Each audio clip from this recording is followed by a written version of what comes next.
monolog yang bertajuk Cabaran Menjadi Seorang Pemimpin dan Bagaimana Mengurus dengan Baik di bawah program Seminar Pemerkasaan Wanita Luar Bandar Negeri Sabah tahun 2024. Berikan tepukan yang gemuruh untuk diri masing-masing.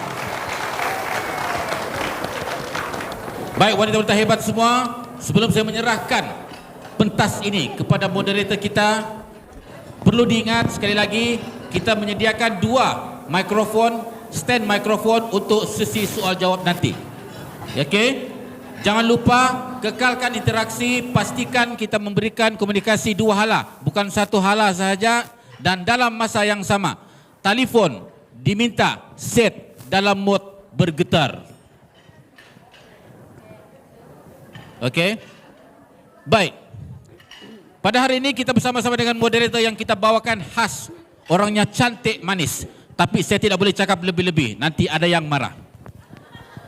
Ditemani 2 panel, 2 tokoh yang amat penting dalam pemerkasaan wanita di negeri Sabah.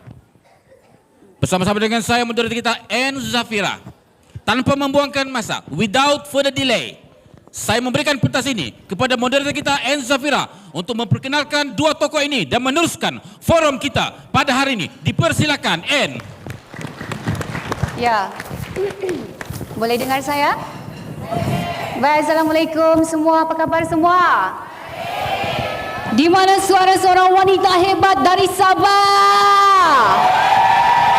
Sudah makan ke belum? Cukup tidur ke tidak? Sudah lapor diri ke belum? Lapor diri sama siapa tu? Okey, baik. Bismillahirrahmanirrahim. Assalamualaikum. Salam sejahtera kepada semua hadirin sekalian. Baik, terima kasih pengacara majlis. Saya tidak nampak wajah anda, tapi saya tahu anda seorang yang tampan hanya dengan mendengar suara. Thank you so much.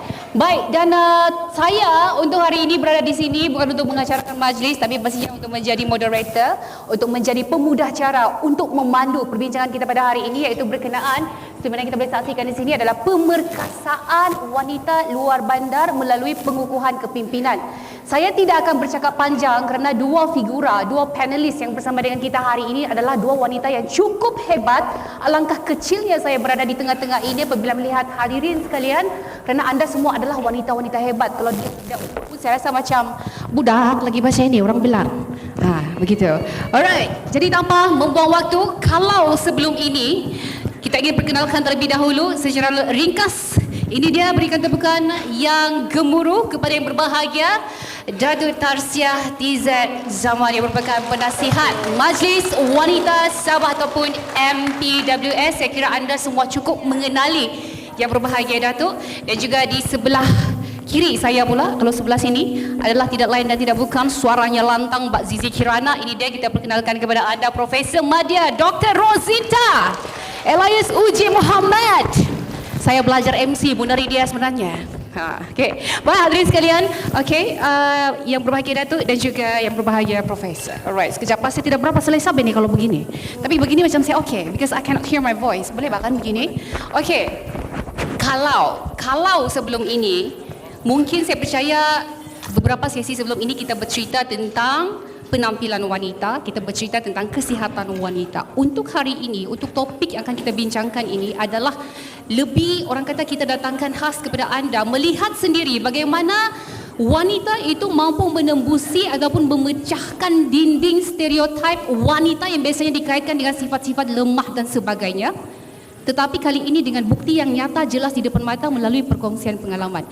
Soalan pertama saya ingin saya tanyakan, kalau biasanya ya Datuk dengan Profesor, biasanya moderator akan memperkenalkan, okey ini yang berbahagia Datuk adalah seorang bla bla bla bla bla bla. Saya kali ini kita mahu mendengarkan dari perspektif 2 figura ini sendiri. Siapakah mereka sebenarnya? Jarang ada orang bagi peluang begini. Biasanya orang memperkenalkan.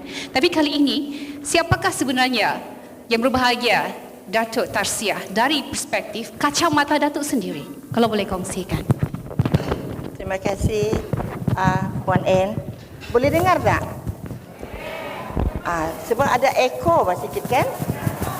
Itu yang kurang. Pegang sajalah.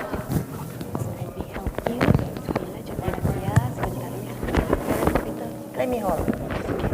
Alright, here you go. lebih senang kalau saya pegang kan? Ya. Ya. Bismillahirrahmanirrahim. Assalamualaikum warahmatullahi wabarakatuh. Saya rasa Ya.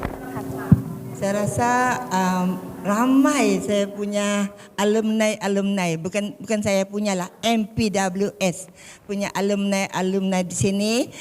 Boleh angkat tangan daripada Akademi Kepimpinan Wanita Sabah.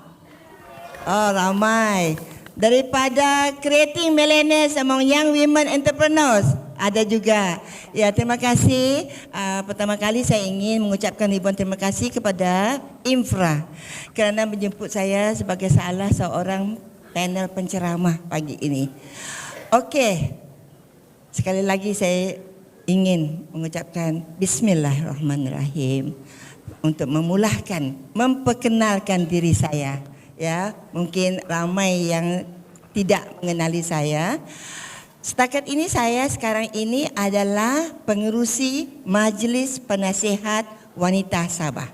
Ya, jadi wanita-wanita Sabah ni bolehlah bersilaturahim dengan saya jika ada apa-apalah yang perlu dibincangkan ataupun mau dikongsikan dengan saya.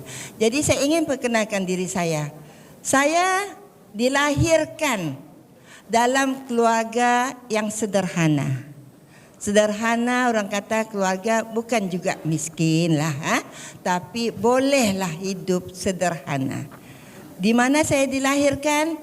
Di Kampung Sembulan. Ada orang Sembulan sini? Ada, okey.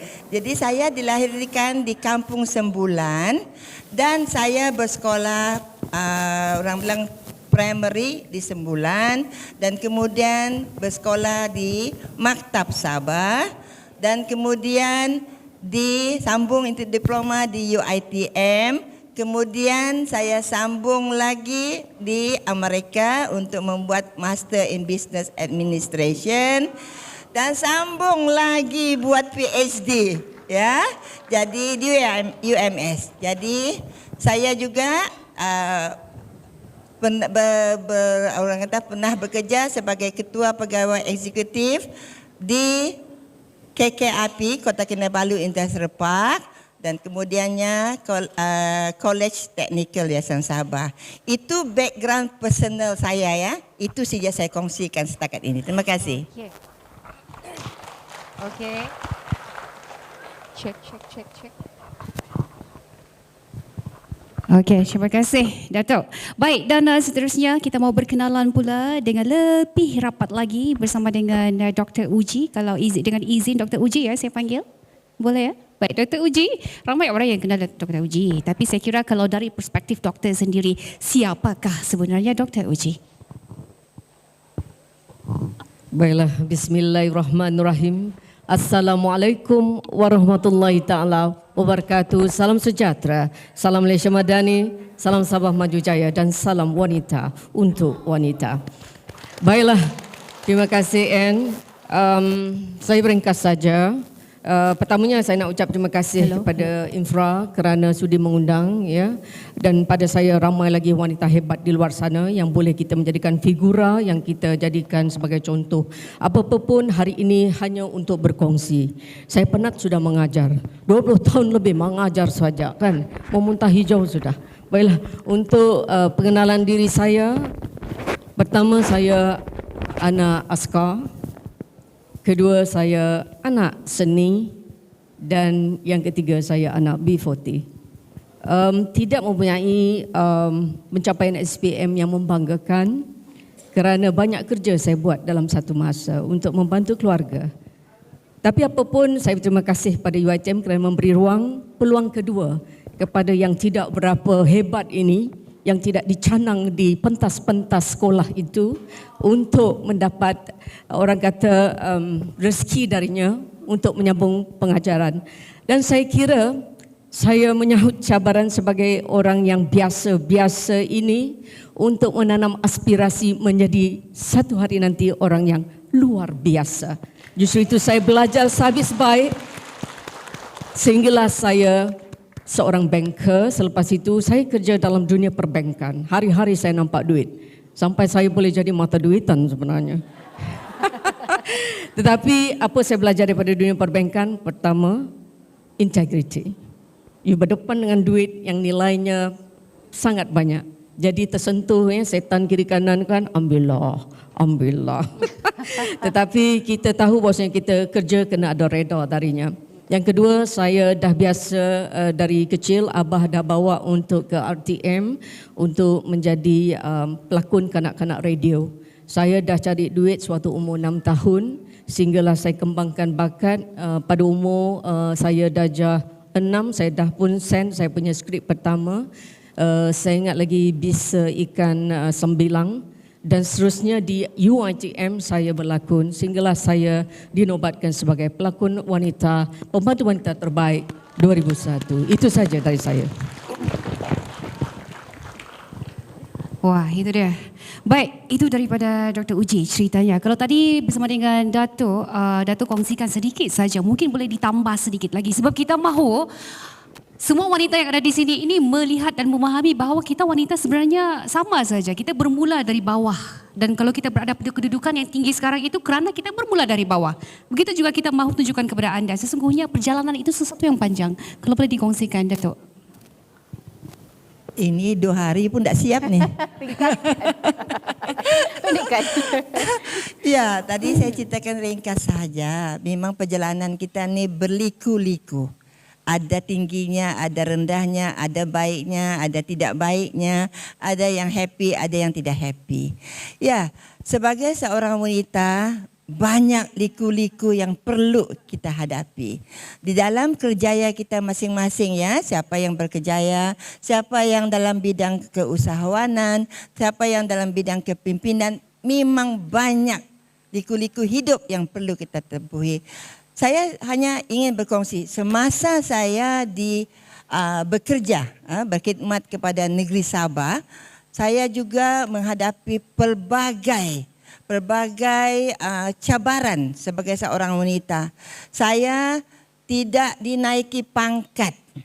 Pernah orang di bawah saya naik ke atas, melangkaui saya. Pernah. Ya, tapi kita sebagai wanita kita mempunyai kecekalan.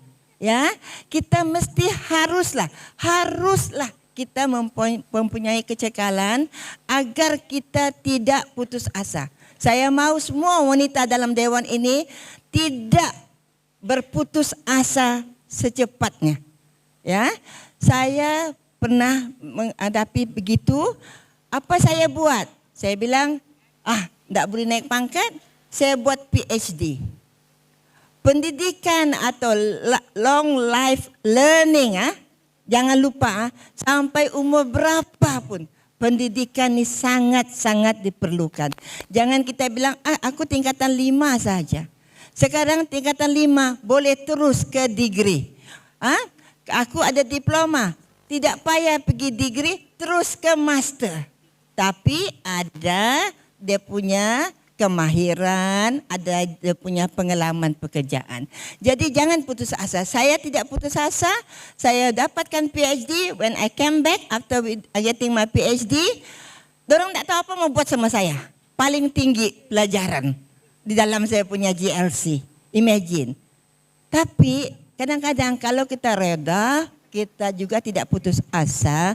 Ada hikmah dia ni.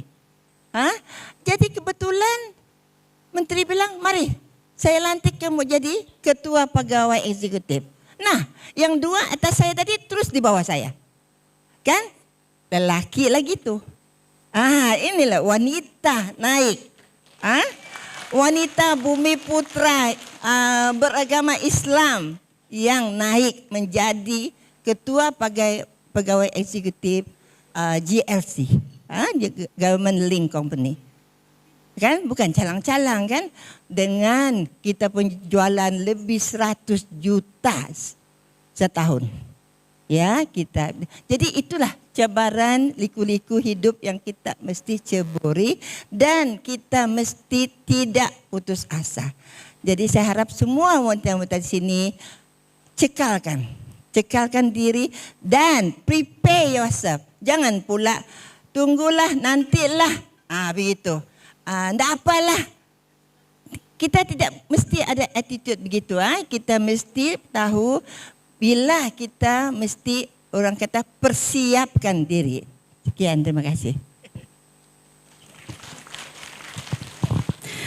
Okey, saya mau tanya, siapa daripada hadirin sekalian di sini yang berasal dari kampung? Luar bandar? Luar bandar. Tambunan, Kaningau, Napan Siangan, yang penting di luar bandar. Rural area. Ramai, ataupun yang memang lahir-lahir memang di bandar sudah ya? Wah, okey. Soalan yang seterusnya adalah berkaitan kita faham perjalanan setiap manusia itu mungkin berbeza-beza kerana latar belakangnya berbeza. Tapi dari segi orang kata apabila kita bercakap tentang konteks wanita luar bandar, siapakah sebenarnya wanita luar bandar ini? Bercerita tentang apakah sebenarnya cabaran wanita pada masa kini yang berada dalam konteks wanita luar bandar ini, terutamanya kalau boleh kita orang kata kaitkan dengan pengalaman diri sendiri, terutamanya pengalaman daripada Datuk dengan doktor sendiri. Saya kira Dr. Uji mungkin ada perkara yang boleh dikongsikan bersama dengan para hadirin. Baiklah, bercakap tentang wanita luar bandar, perkara pertama yang kita lihat dari segi populasi di Sabah sendiri, kita tahukah berapa ramai wanita berada di luar bandar? Tahu atau tidak? Dan berapakah daerah yang kita ada di Sabah? Kita tahu ke tidak? 10 daerah termiskin di Malaysia, 8 datangnya dari Sabah. 8. Bermakna apa? Kita mundur dari segi materialnya, mundur dari segi intelektualnya, dan mundur serba-serbi. Bermakna ini masalah sejagat. Dan untuk memilih miskin itu pilihan. Betul? Tiada paksaan. Mau miskin, ya sudah. Mau kaya, pergilah. So bermakna untuk jumlah wanita luar bandar di Sabah ini, jumlahnya lebih kurang dalam 720,000 lebih kurang. Di 27 daerah di Sabah. Dan kalaulah bajet diberikan kepada jiwa misalnya, 5,8 juta. Jadi satu kepala untuk wanita di kampung ini hanya 8 ringgit. Jadi dari segi peruntukan, saya bercakap dari segi akademik sedikit, kerana saya melihat dari segi realistiknya. Ya, dari segi bajet yang diperuntukkan untuk wanita luar bandar, cukup ke tak cukup?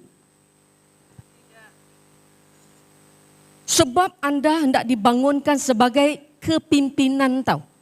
Baik dari segi ekonomi, baik dari segi pentadbiran, baik dari segi pendidikan. 3 ini berangkai. Untuk menjadi seseorang, kita kena ada aspirasi. Kita dah bincang semalam dengan Datuk kan? Kena ada impian. Impian itu percuma. Puan-puan, impian itu percuma. Mau jadi apa? Saya percaya di sini ada juga yang berpelajaran, yang pernah mendengar teori hierarki Maslow. Paling atas itu ialah mencapai apa yang kita mahu. Walau dah berkahwin sekalipun, anda pendam apa yang kau mau jadi. Jangan tunggu sampai kita tutup mata. Tidak sempat. Innalillah wa inna. Kasihan Siano dikubur sudah. Jadi terkubur dengan impiannya. Jadi untuk yang di luar bandar, saya kira dia harus berlaku secara holistik, inklusif. Wanita luar bandar harus boleh disantuni sama dengan wanita di bandar dan sub bandar. Harus diberikan pada haknya yang sepatutnya. Kerana untuk kita mencapai SDG ataupun Sustainable Development Goal, yang kelima iaitu gender equality, kesaksamaan gender, betul. Kalau di bandar pun kita macam mana Datuk cakap tadi pun telah ada persepsi stigma bahawasanya wanita ini di dapur, wanita tidak boleh menjadi ketua, wanita ini pilihan kedua, wanita mau pencen saja kasih naik, syukur-syukur supaya tidak kempunan, pegang jadi pengarah misalnya kan. Jadi adakah kita mau begitu? Walaupun dilaporkan oleh Jewa bahwasanya kita telah mencapai 33 point something %, saya nak tanya berapa lama wanita yang di 33 itu kekal? Majoritinya telah lanjut usia. Jadi untuk yang golongan 40-an, 50-an, yang sebelum mau pensiun ini, yang 40-an misalnya, di mana peluang? So, apa yang entanya tadi di luar bandar bagaimana mau menyelah? Ladies, pertama memang kena ada intrapersonal. Satu, apa mau capai? Mesti ada interpersonal. Kedua, kau tengok dirimu apa yang kurang. Apa kurang? Kalau kau bilang pendidikan hari ini tidak perlu belajar ke Menara Gading, tidak perlu untuk jadi seseorang, tidak perlu. Kerana kita ada dua jenis pendidikan, formal dan informal. Masuk dalam kursus ini pun kau sudah boleh nampak sudah auramu.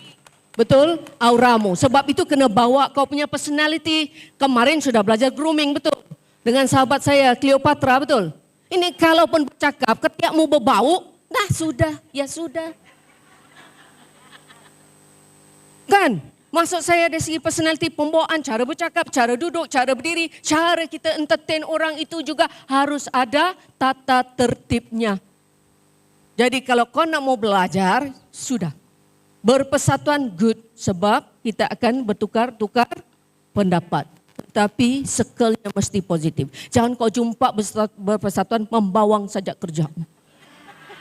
Ya, jadi nasihat saya untuk yang di luar bandar, dah tahu wanita luar bandar itu 720,000 itu banyak ya.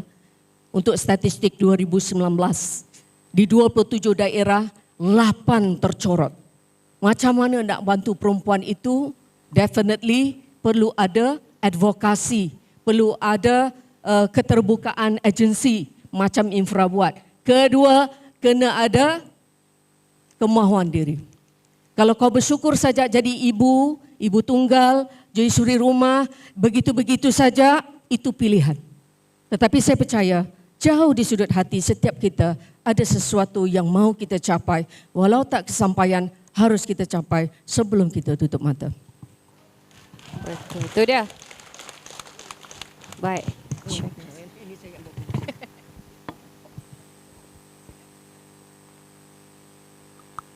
Cek. Cek. Beginilah dia, wanita saling bantu-membantu menghulur mikrofon. Inilah wanita. Okey, baik. Hadirin sekalian, saya tertarik sebenarnya dengan poin yang kedua. Yang pertama tadi, kalau itu benda yang tidak boleh kita kawal sebagai individu. Kedua, kita boleh kawal sebenarnya, iaitu berkenaan dengan diri kita, mau atau tidak. Itu terserah pada diri sendiri. Harga diri orang kata ditentukan oleh diri kita sendiri, tidak ditentukan oleh orang lain. Keyakinan dicipta oleh diri kita sendiri. Kau mau atau tidak? Bukan kerajaan yang memberikan kau. Okey, aku bagi kau keyakinan. Ini aku tidak mau bagi keyakinan. Sebab itu semua daripada diri kita sendiri. Kalau bagi Dato', kalau Dato' boleh kongsikan, apakah yang mendorong Dato', kalau Dato' boleh kongsikan tadi, Dato' ada cerita tentang satu cabaran yang mana dilihat Dato' ni macam potik pula dia punya apa? Dia punya Dato' punya pencapaian, punya sijil, punya ilmu. Satu, susah mau naik pangkat. Tapi bagi konteks wanita luar bandar untuk mau berubah sebenarnya apa kuncinya kata perubahan itu? Sadar diri barangkali. Kalau boleh kita kongsikan. Boleh. Halo. Ada? Kongsi lagi. Ya, Pak. Aduh. Nah, inilah gadget yang kita perlu juga.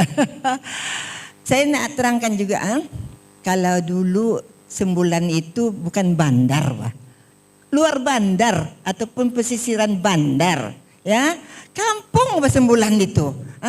Kami main rounders. Kamu tidak pernah dengar rounders, Pokok kelapa jadi kami punya pos.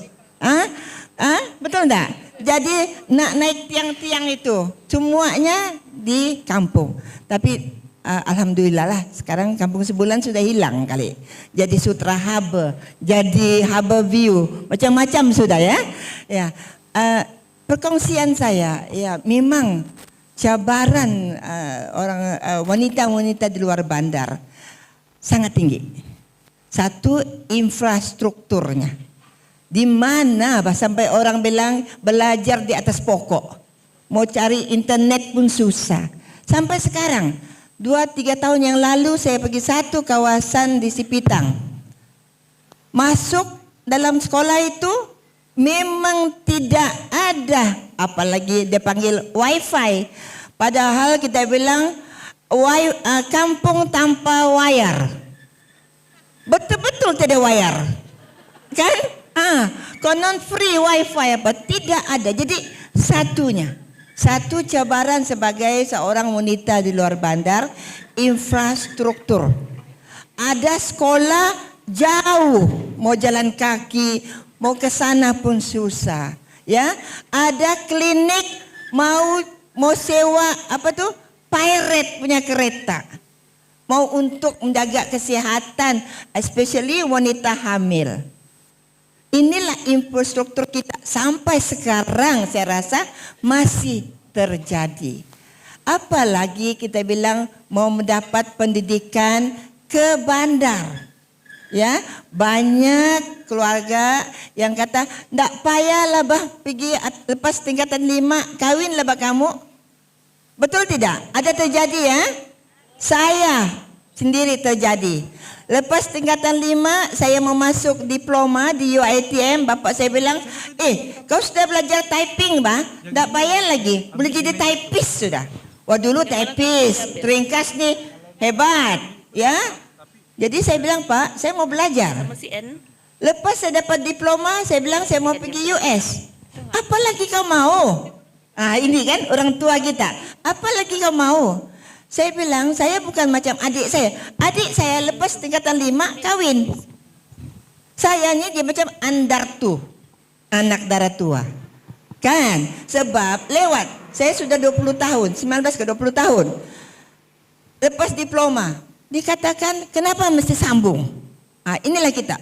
Saya kata, kalau kita ada aspirasi, saya punya moto, ada aspirasi baru kita boleh menginspirasikan wanita-wanita lain. Kita dulu bermula dari kita. Kita mesti ada aspirasi. Macam saya mau belajar setinggi mungkin. Saya mau naik pangkat setinggi mungkin. Ya, saya tidak ada bercita-cita menjadi pengerusi Majlis Penasihat Wanita Sabah. Sebab apa? Saya dalam sektor korporat. Semuanya lelaki. Kau pergi lembaga pengarah punya mesyuarat, 10 orang lelaki, kau 1 orang saja wanita. Jadi saya tidak biasa. Macam ini ya, saya tidak biasa berkumpul dengan wanita. Alhamdulillah, I took the challenge. Saya ambil cabaran menjadi pengurusi Majlis Penasihat Wanita Sabah. Itu lagi. Dalam hati saya, berapa baju kurung saya ada? Kan tak pandai pakai baju kurung aku nih. Ya, sebab wanita nih pakai baju kurung, pakai baju sopan-sopan sedikit bah. Saya masih sekarang pakai seluar. Ya, ya, saya suka pakai seluar sebab itulah pakaian korporat sebagai seorang wanita yang lebih orang kata selesa dan sopan sikit lah. Sekarang almost every week ada sejak baju Melayu aku pakai. Oh ya, penuh dah aku punya almari. Ya, itu satu cabaran juga itu. Kurang bilang mengasimilasi bah. Kita mesti ikut keadaan, ikut suasana yang orang boleh terima kita sebagai seorang ketua lah apa semua. Alhamdulillah.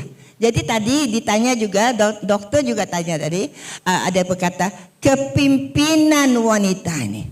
Di dalam Majlis Penasihat Wanita kita ada 2 projek ikon, yaitu Akademi Kepimpinan Wanita Sabah.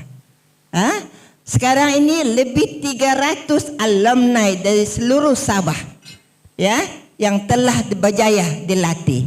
Dan kita ada juga mempunyai satu keusahawanan, projek keusahawanan, yaitu Creating Millionaires Among Young Women Entrepreneurs. Juga dari seluruh Sabah, ya, kita ada lebih 150 orang alumni. Dan I am so proud to say, saya bangga mengumumkan 8 orang sejak 2020 telah mencapai jualan 1 juta setahun. Inilah saya bermula dengan Dr. Uji dulu mengilhamkan Creating Millionaires ini. Kita mau dorang ini dari zero to hero. Dari berpikir, aku ada degree, aku mesti cari kerja. Tidak.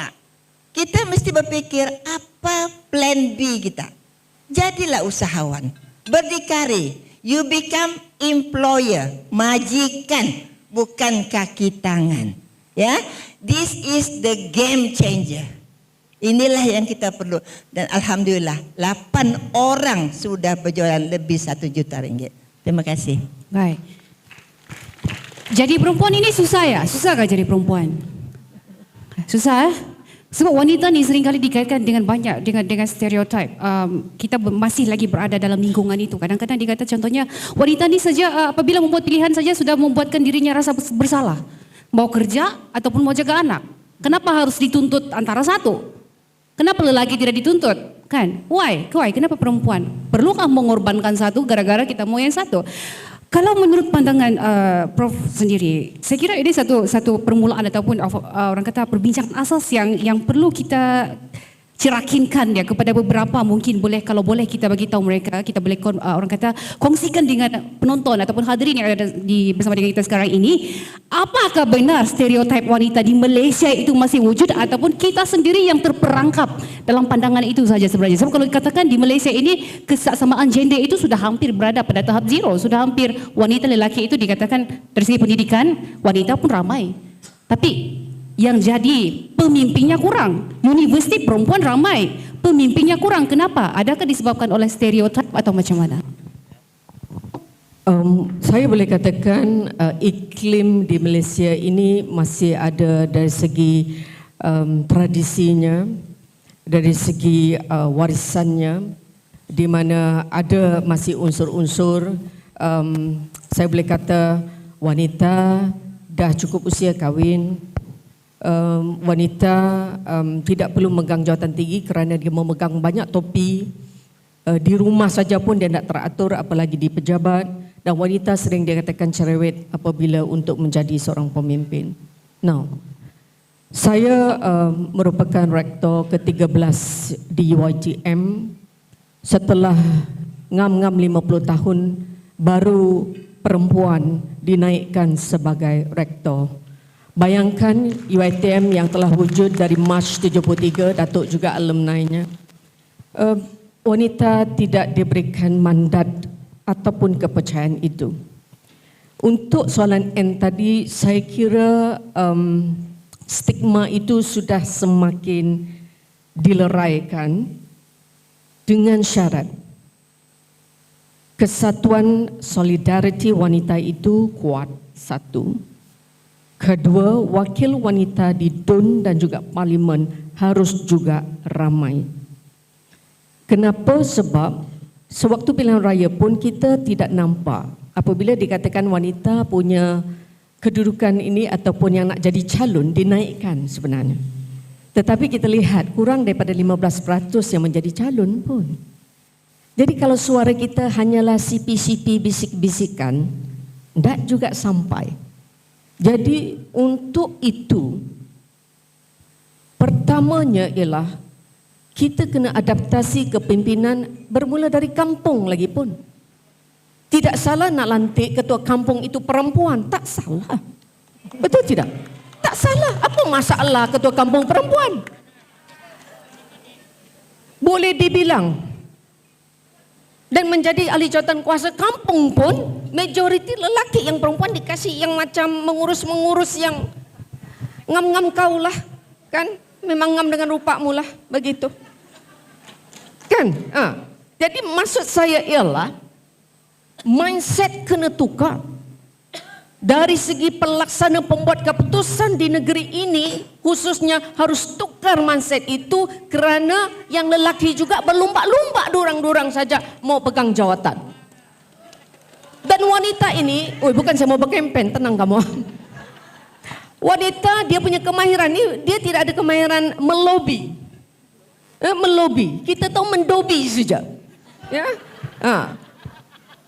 Jadi kita ni kerja telus tau.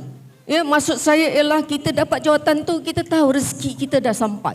Dan kita berusaha untuk cara itu. Saya percaya yang jadi ketua dia ada dia punya resume ataupun CV yang hebat. Betul tidak? Bukan juga macam ayam mati kalau dia sampai di situ. Okey. Stigma sebenarnya dah semakin dipecahkan, tetapi saya masih kata ada lagi stigma itu. Di IPT betul 60% perempuan, 40% lelaki. Satu lelaki, 4 perempuan di IPT. Betul, cukup kota sudah. Masalah bila masuk ke dunia pekerjaan, dia jadi terbalik 40-60. Yang perempuan tadi IPT tidak tahu hilang pergi mana. Okey. Pertama, kalau dia memang bijaksana, kalau dia sudah kahwin, definitely dia memilih untuk menjadi isteri mitali. Kedua, kalau dia dah kahwin ataupun tidak bekerja di pasaran buruh, dia menjadi usahawan. Ini antara perangkaan yang harus diambil kira. Kan, kerana saya percaya wanita hari ini yang hebat-hebat menjadi usahawan itu wanita. Dan untuk memecahkan tembok ini juga, perlu diangkat selalu tokoh-tokoh wanita ini di peringkat yang lebih tinggi. Okey, jangan lelaki saja mendominasi. Jadi kita perlukan dari segi pihak kepimpinan memikirkan ataupun mungkin kita boleh mewartakan undang-undang kecil bahawasanya dalam pelantikan ahli majlis di daerah maupun di di peringkat negeri, kota perempuan itu harus dipenuhi dan diwajibkan. Bukan lagi sebagai pilihan kalau capai-capai, tidak capai sudah. Harus ada undang-undang kecil untuk mencapai kota wanita di dalam bidang membuat keputusan. Baik di kampung pun ada dia punya kota. Ambil orang dari kampung berapa peratus untuk kita angkat ke peringkat yang lebih tinggi. Yang ini saya tidak nampak berlaku di negeri Sabah sendiri.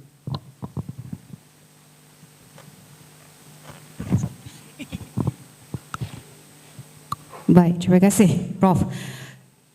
Okey, sekarang ini apabila kita beralih pada perbincangan yang seterusnya, iaitu apabila kita membicarakan tentang apabila seorang wanita itu sudah berada di satu puncak ataupun satu ruang kerjaya yang dikatakan sepatutnya dia ini di bawah sejabat, tapi dia di satu kedudukan yang mungkin sebagai bos ataupun pengurus ataupun paling tidak pun bekerja. Tidak bekerja adalah dua benda yang berbeza. Maksudnya bila dia bekerja, dia dilihat sebagai seorang wanita yang seharusnya menyeimbangkan antara family dan juga kerjayanya. Dan selalu juga muncul soalan yang ataupun kenyataan yang mengatakan bahawa wanita seharusnya berkorban antara dua ini. Antara kerjaya ataupun antara jaga anda. Kalau tidak pun, bagaimana harus diseimbangkan? Iya, kalau mau boleh dikongsikan bersama dengan Datuk, saya kira Datuk cukup bijaksana untuk menyeimbangkan antara profession, kerjaya dengan family. Soalan cepu emas nih.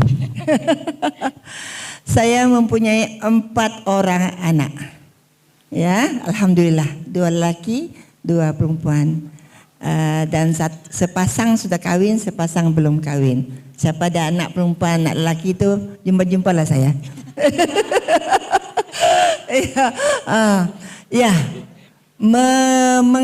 Mengseimbangkan balance of life, working life with kita punya. Kita di rumah sebagai seorang ibu, seorang istri, ya, itu peranan utamalah. Di rumah, di pejabat, saya sebagai waktu itu ketua pegawai eksekutif yang memerlukan masa juga 24 jam 7 hari. Di rumah juga diperlukan. Jadi untuk mengseimbangkan kita punya working life and our family life, kita mesti ada sokongan daripada si lelaki atau si laki atau suami, ya. Kita sangat memerlukan. Ya, alhamdulillah saya masih ada suami yang sudah juga berpencen. Ya. Jadi kita mesti ada seorang suami. Kalau kita tidak ada suami, kita perlu sokongan daripada keluarga kita. Ya, anak-anak kita pun perlu paham atas tugas-tugas kita. Waktu kecil mereka tidak paham. Saya suka golf, tapi lepas 2 tahun laki saya ketagihan golf, saya terpaksa sacrifice. Wanita inilah yang banyak memberi sacrifice, betul tidak? Ya, kita banyak sacrifice. Saya kata sama husband, honey, you go ahead. Mainlah golf kamu sepuas hati. Hari 6 hari Minggu saya dengan anak-anak akan teruskan, sebab itulah masa saya dengan anak-anak saya. Kalau Monday to Friday saya tidak ada di rumah, tapi weekend I make sure my children have me. Dan di sanalah kalau saya drive tu kan, sanalah saya kasih cuci lah anak-anak dalam kereta. Sebab dia tak boleh lari. Di dalam kereta itulah kita beri nasihat, beri perangsang, apalah kita sharing dengan anak supaya anak-anak paham apa pekerjaan mama dia, apa pekerjaan bapa dia. Dan kita juga mesti berkongsi dengan adik-beradik kita. Saya mempunyai 8 orang adik-beradik. Semuanya okey ya. Kalau kau station, aku akan atur anak kau pergi sekolah. Begitu bah. Kita mesti ada sokongan. Jangan kita sendiri. Kalau kita pendam rasa, malu aku mau kasih tahu kau tahu. Tolong bah. Padahal saya berapa kali saya punya jiran telefon saya, ama saya pergi jumpa jiran, Datin, tolong ambil anak saya. Saya telefon dia. Saya masih meeting pukul 1 tengah hari. Suami saya outstation. Jadi saya bilang, Datin, bolehkah tolong ambil anak saya? Boleh. Nah, jiran juga untuk menseimbangkan. Waktu saya belajar PhD juga, di mana saya belajar atas katil. Sebab saya tidak mau anak-anak saya bilang, mama di sana saya bilik study, tidak jumpa saya punya anak-anak. Saya mau juga sudah dong tidur pukul 9, barulah saya buka saya punya laptop atas katil. Suami saya balik-balik cakap sama kawan dia, katil itu 1/4 saya aku punya space, 3/4 dia punya sama buku-bukunya. Tapi suami kita paham. Jadi untuk memberi orang bilang balance kan, aturlah. Tapi kita sangat-sangat memerlukan sokongan daripada partner kita, daripada anak-anak kita, daripada keluarga kita, adik-beradik kita, kawan-kawan juga, neighbor-neighbor kita. That's how I balance my life.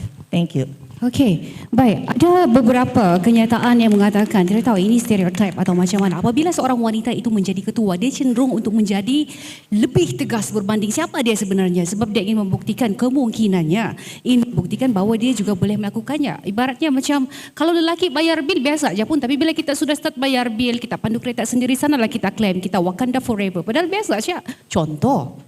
Maksudnya kita overclaim benda itu. Some people ada berbicara tentang perkara ini. Jadi kalau menurut doktor sendiri, profesor sendiri, kalau boleh dikongsikan tentang perkara ini, bagaimana seorang wanita itu harus, kalau tadi kita berbincang tentang family dan juga wanita itu sendiri dari segi kerjaya.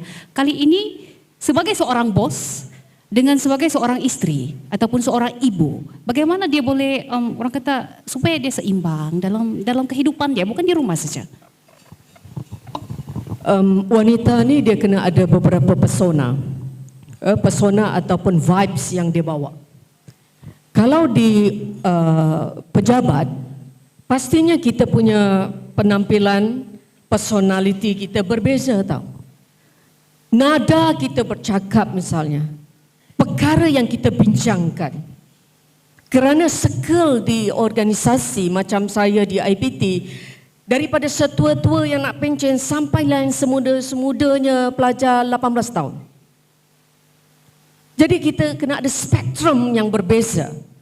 Sebab itu kena belajar beberapa kemahiran di dalam kepimpinan, ladies. Kena belajar. Walaupun kita di kampung, kita kena adaptasikan perubahan persona itu berbeza. Pertama dari segi pembuat keputusan.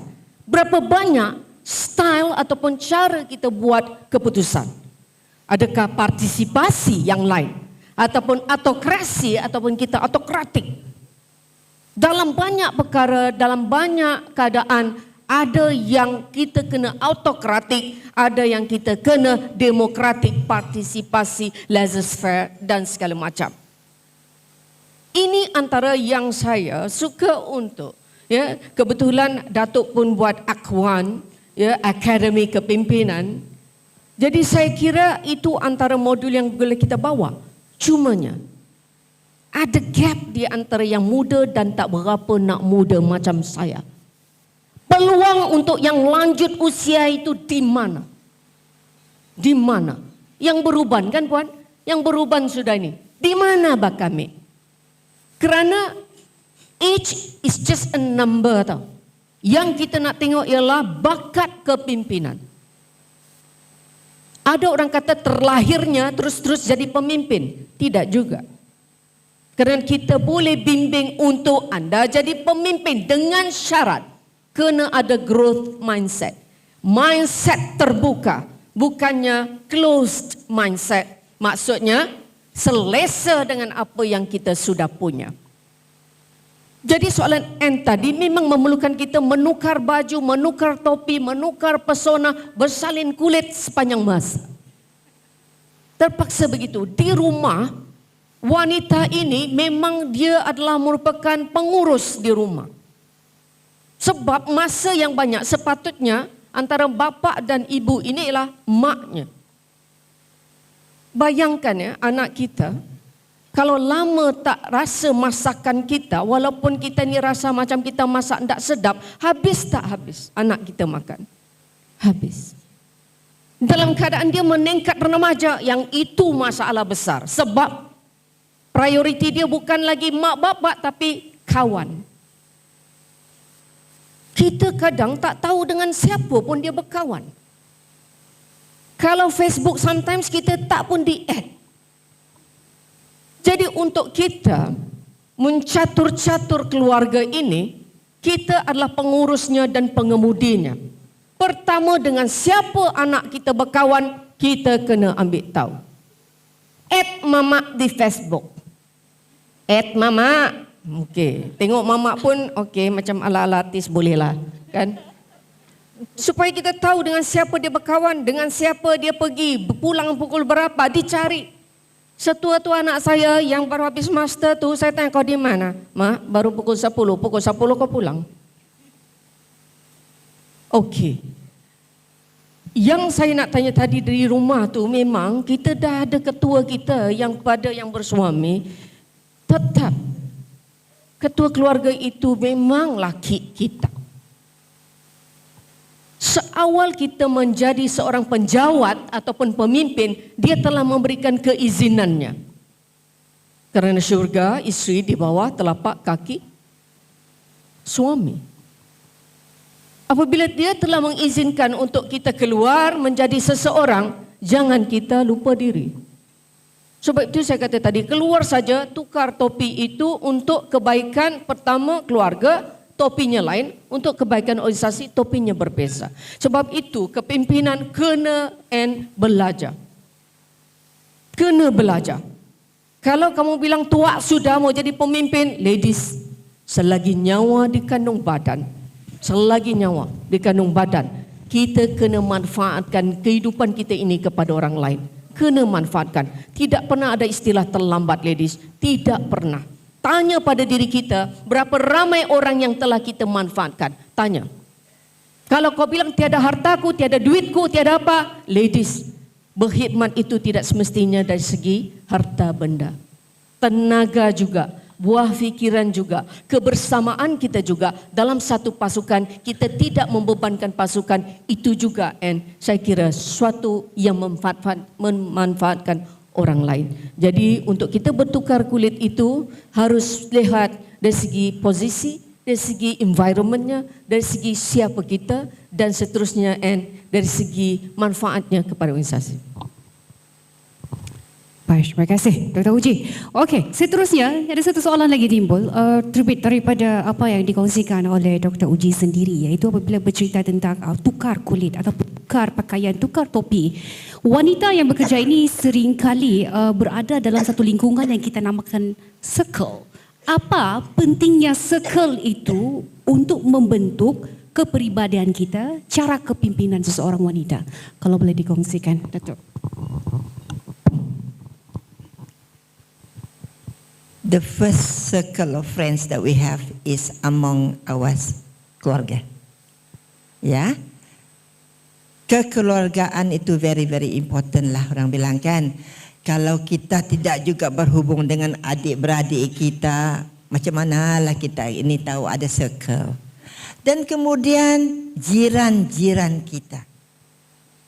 Saya punya jiran semua tahu siapa saya dan saya tahu siapa mereka. Sampai itu dah saya bilang, saya boleh panggil seorang ambil anak saya dari sekolah. Boleh minta tolong. Sebab kita tahu yang kawan saya satu ni ada di rumah. Ya, itu.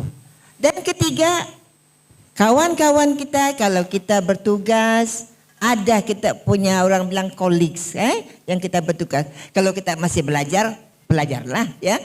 Bekerja. Jadikan mereka ini kita punya circle of friends, ya. Kita sekarang mempunyai media sosial yang boleh kita gunakan, especially WeChat kah, Telegram kah, Threads kah, apa-apalah kamu pakai, ya. Tapi tolong jangan kongsikan masalah kamu dalam social media.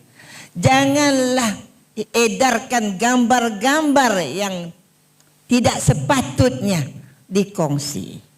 Ya, jadi kita ada circle of friends dalam kolek.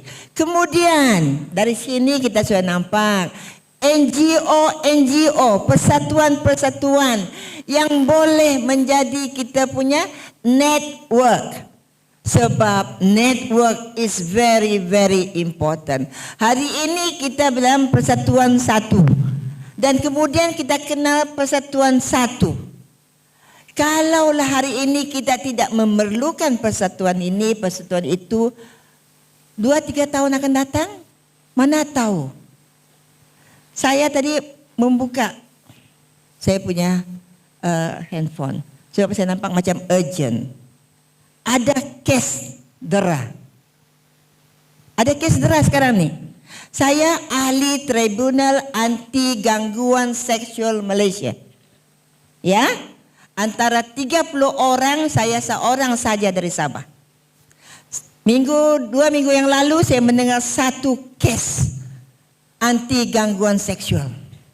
Nah, di sinilah saya bilang, kalau kita tidak ada network ini, kita tidak tahu. Ya, ini dari satu daerah. Saya belum lagi mau tahu ya, sebab saya masih dengan dalam ceramah. Ya, beginilah. Wanita atau lelaki boleh membuat laporan jika ada anti gangguan seksual. Ya, tolong. Sementara ini online. Kementerian Pembangunan Wanita Malaysia gunakan online.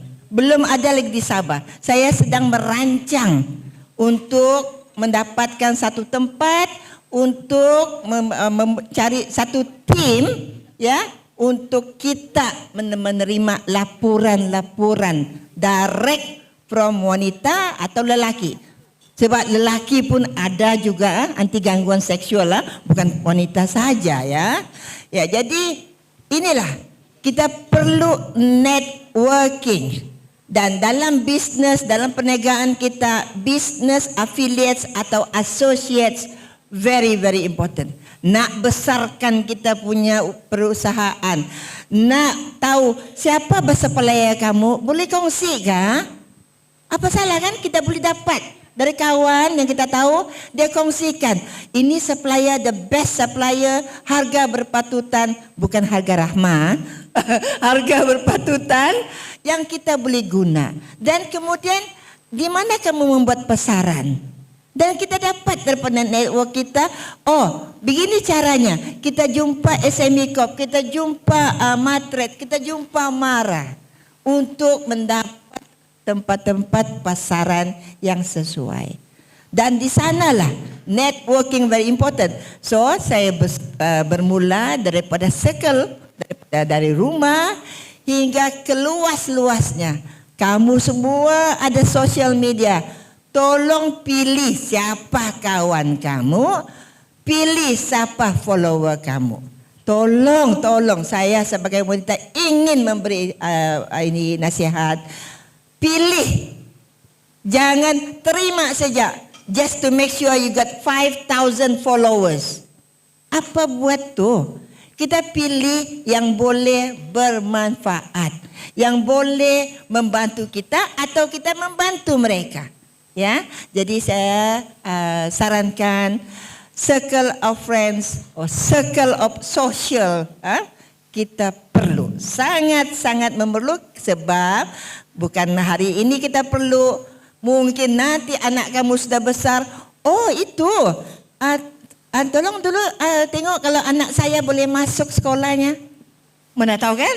Iya. So terima kasih. Okey, baik. Sebelum kita pergi kepada Q&A, mungkin Dr. Uji ada sedikit tambahan tentang circle, kepentingan circle ini dalam ialah memandu hala tuju wanita dalam kehidupan mereka. Saya menambah sedikit saja infonya. Untuk circle tu kita boleh memilih sama nak jadi ketua ataupun jadi pengikut. Yang keduanya ialah dari segi bentuk circle itu, yang paling pertama ialah apa kelebihan kita daripada yang di dalam circle itu, agar kita tidak senang dibuli, sebab biasalah circle pun adalah juga bully membuli. Ya, dan perlu diingat juga antara musuh wanita yang paling utama ialah wanita itu sendiri. Ya, wanita tidak boleh melihat wanita lain berkerjaya ataupun wanita lain hebat, itu benar berlaku.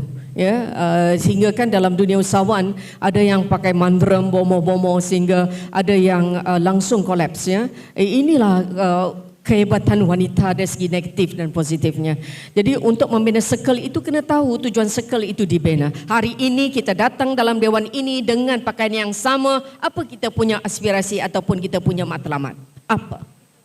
Kalau setakat nak ambil sijil ataupun setakat kerana dipaksa datang, it's better don't. Sebab apabila kita meluangkan masa, dia harus masuknya ialah manfaat pada kita.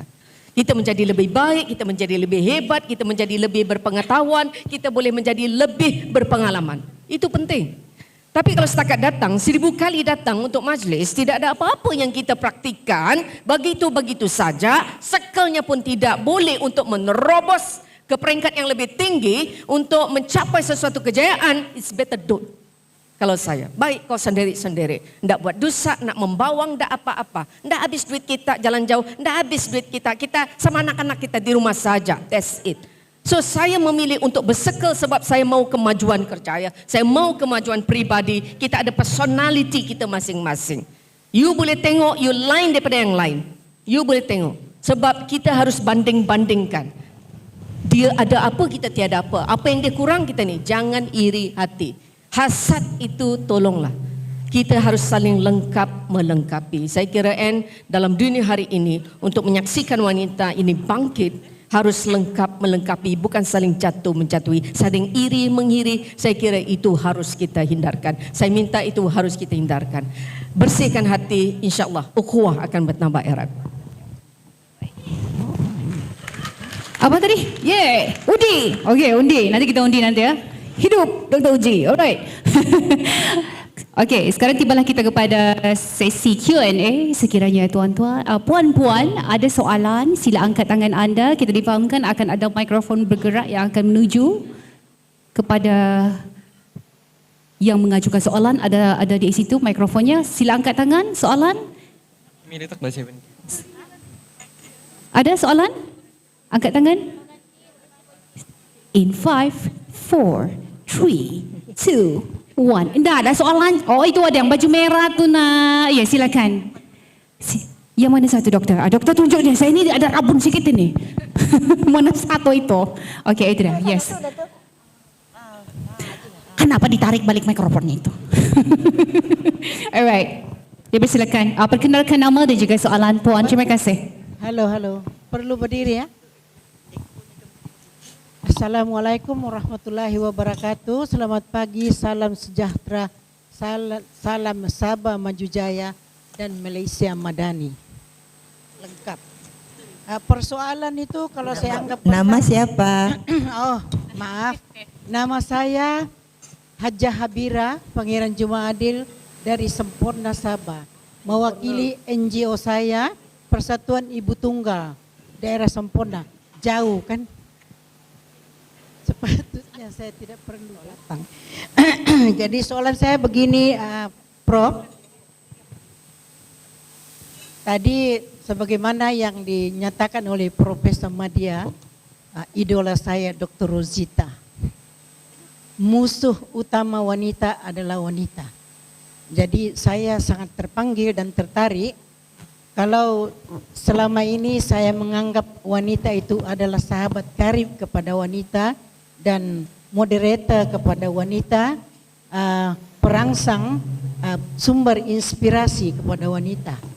Jadi saya terpanggil dengan istilah bahwasanya jangan kita terlalu berprasangka baik terhadap wanita, sedangkan musuh utama wanita itu adalah wanita itu sendiri. Jadi saya di sini ingin penjelasan lebih terperinci, apakah ciri-ciri kalau andai kata saya dengan dia, saya sahabat karib, macam mana saya boleh mengenal pasti bahwa musuh saya ada di sebelah saya, ada di hadapan saya, ada di belakang saya, di kiri kanan, pendek kata di sekeliling saya. Itu saja, terima kasih. Ya, baik. Terima kasih Puan. Soalannya tidak ada, cuma diberikan sedikit pandangan tambahan tentang mungkin itu fenomena Queen Bee fenomena ya saya kira. Soalan yang seterusnya itu pandangan, pendapat. Okey, mikrofonnya mana? Ya ini kesian dia tadi mikrofon dia kena tarik. Silakan perkenalkan diri, asal soalannya. Assalamualaikum, selamat sejahtera. Nama saya Vegelina binti Justin, seorang usahawan, seorang pengusaha salon muslimah berasal dari Beaufort dan dari NGO Perkumpulan Perempuan Sabah dari Cawangan Beaufort lah. So di sini saya ingin tertarik satu soalan berkenaan sekel.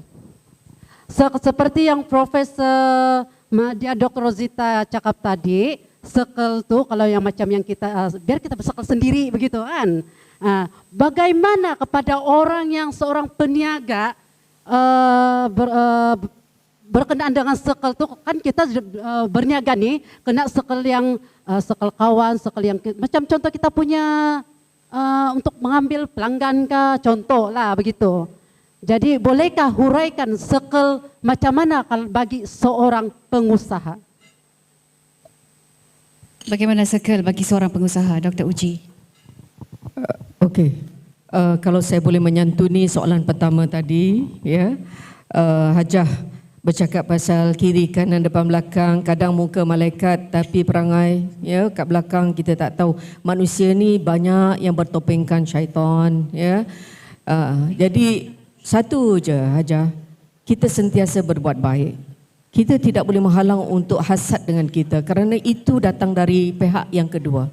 Tapi selama mana kita ini menyerahkan kepada Yang Maha Esa untuk kita dilindungi, mudah-mudahan saya kira, dan kita kena jaga juga Hajah mulut kita, betul? Tutur kata, kadang orang tak suka kita sebab perangai kita balik. Kadang orang buat begitu kerana refleksi kita. Ya, kadang kita tak perasan mulut kita puaka Hajah. Kan? Kita bercakap je memaki, kan cakap saja. Kita rasa kita tidak mengumpat, tapi sebenarnya yang kita cakap itu telah membuka aib orang. Jadi kena jagalah dari segi sekel, nak sekel positif memang banyak pantang larang. Kena banyak berpuasa, mulut kena puasa kan, tingkah laku kena puasa. Yang kedua tadi dari segi usahawan, kalau belajar pemasaran, saya sering kali di dalam saya punya siri ceramah, kita ada beberapa jenis lautan. Saya sering kata kalau kita nakkan blue ocean, kita akan melihat. Sebab sekarang ni orang kata trend tiru basi, kan? Macam suka dessert, apa semua, ramai yang templak, ramai juga yang puji. Pada saya kan, dalam keburukan orang itu, mesti ada satu titik kebaikan dia yang mencetuskan dari segi ilham misalnya, yang mencetuskan dari segi teknik pemasaran dan juga jualan sebenarnya. So, bila kita melihat sekel yang sebegini, kita kena berlapang dada bahawa orang lain telah mendahului kita. Sebab itu di dalam dunia hari ini kita perlukan white ocean strategy, strategi lautan putih apabila kita ini harus bekerjasama dengan yang lain. Harus bekerjasama. Contoh, kalau kita buka booth, expo, kenapa tidak kita join dengan kawan? Kecuali kalau memang you punya jualan itu sangat besar, tapi maksud saya, kenapa kita tidak bawa usahawan lain? Pertama, sebab kita takut dia laku, kita tak laku. Ladies, rezeki ini ketentuan Allah. Bila tak laku, mesti ada sebab. Betul? Refleksinya ialah lihat balik dari segi produk yang kita tawarkan. Apa beza? Kalau produk lebih kurang, makanan misalnya, kenapa dia punya laris, kita punya tak laris? Kenapa? Pertama, ilmu marketing. Kalau makanan, pastinya kalau you ada kelebihan halal, mesti kan dan segala macam, you keterhadapan. Kedua, layanan you bagaimana? Ketiga, reputasi. Bila you dekat Facebook, you up balik-balik, tidak brand name kita. Yang keempatnya, buat kawan dengan semua orang. Macam tadi, lantaklah kalau dia musuh ke dia, buat kawan dengan semua orang.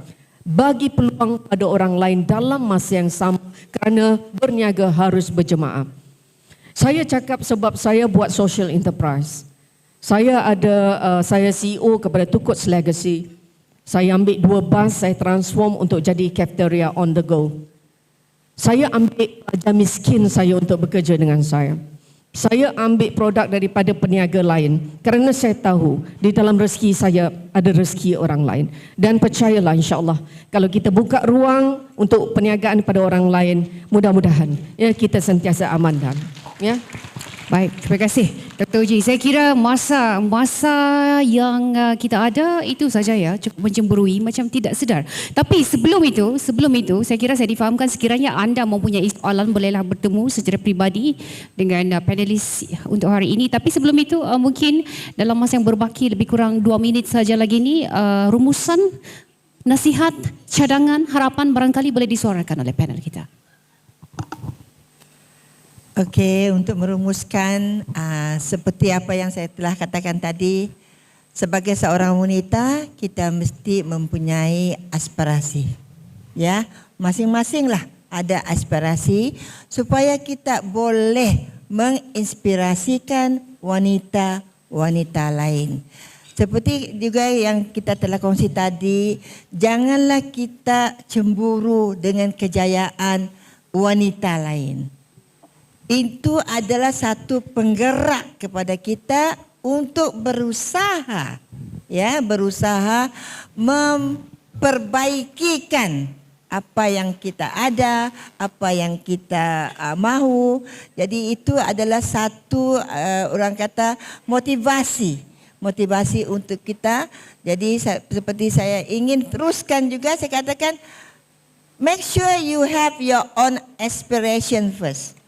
What do you want to be? Who do you want to be? Nak jadi usahawan cemerlang, nak jadi pemimpin politik yang cemerlang, menjadi orang kata even ibu yang dikasihi, ya. Kita mesti ada aspirasi supaya di sekeliling kita, di circle kita boleh kita memberi inspirasi. Terima kasih. Silakan Dr. Uji. Baiklah, last daripada saya mendoakan semua wanita yang berada di dalam dewan ini untuk melakukan anjakan paradigma berbeza daripada diri kita yang sebelum ini. Seandainya kalau kita pasang niat untuk menjadi pemimpin. Ladies, untuk menjadi pemimpin cabarannya sangat-sangat besar. Pertama, kena hadap keluarga dulu. Kedua, baru hadap orang lain. Kuatkan intrapersona kita. Maksudnya anger management, marah kita kena kawal, time management kita, pengurusan masa kena kuat, personality branding, maknanya kita ada identiti kita. 4, kita harus ada profesionalisme. Justru itu kena belajar dan belajar. Dan yang paling penting ialah komunikasi. Komunikasi ini secara verbal dan tidak verbal harus kita belajar. Kenapa? Kerana kadang-kadang daripada kata-kata kita boleh membunuh orang itu daripada untuk menghambat kita kembali. Sekian. Baik, berikan tepukan yang gemuruh untuk panelis kita untuk hari ini, Datuk Tarsiah TZ Zaman, pengerusi MPWS, dan juga Profesor Madya Dr. Rosita Elias Uji Muhammad. Tepukan yang gemuruh sekali lagi untuk panelis kita yang cukup hebat. Maka dengan itu berakhir sudah sesi forum kita untuk hari ini. Saya akhiri dengan wanita ini seharusnya bergandengan tangan, bukan saling menjatuhkan. InsyaAllah kita jumpa lagi di lain masa. Terima kasih. Diminta moderator dan kedua-dua panel kita untuk terus kekal berada di pentas. Puan-puan sekalian, kita akan teruskan dengan penyampaian cenderah hati yang akan disempurnakan oleh Ketua Infra Cawangan Sabah, Puan Nurun Balang. Dijemput dan dipersilakan naik ke pentas.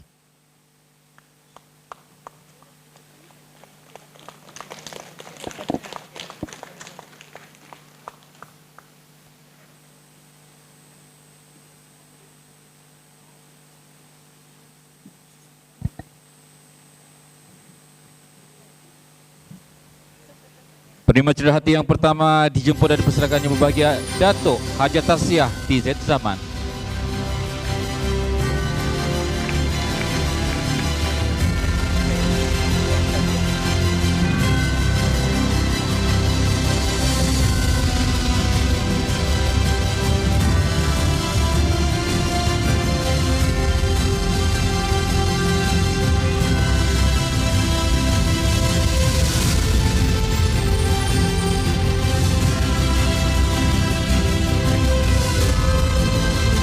Dijemput penerima cenderah mata yang kedua, Profesor Madya Dr. Rosita Muhammad alias Dr. Uji.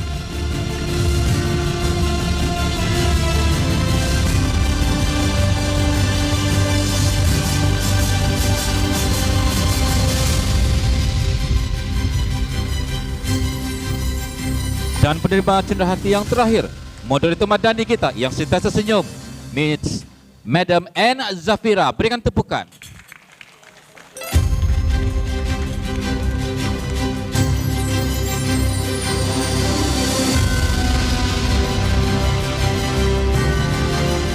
Terima kasih kepada Puan Nurun Balang di atas yang sudah menyampaikan cenderamata kepada ketiga-tiga tokoh utama kita pada ini. Sekali lagi berikan tepukan yang gemuruh. Iringi ketiga-tiga tokoh ini dengan 3 laungan wanita. Wanita. Dipersilakan ketiga-tiga tokoh untuk berhenti berehat seketika. Baik, untuk makluman datuk-datuk, datin-datin, puan-puan, wanita-wanita hebat sekalian.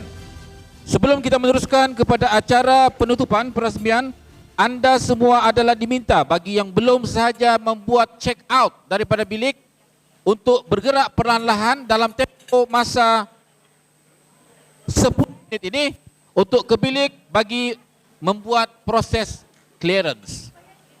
Pastikan bantal selimut, TV dan remote itu ditinggalkan di bilik itu. Selesai saja, jangan lupa bawa kunci dan terus bawa beg sama ada ke sini ataupun ke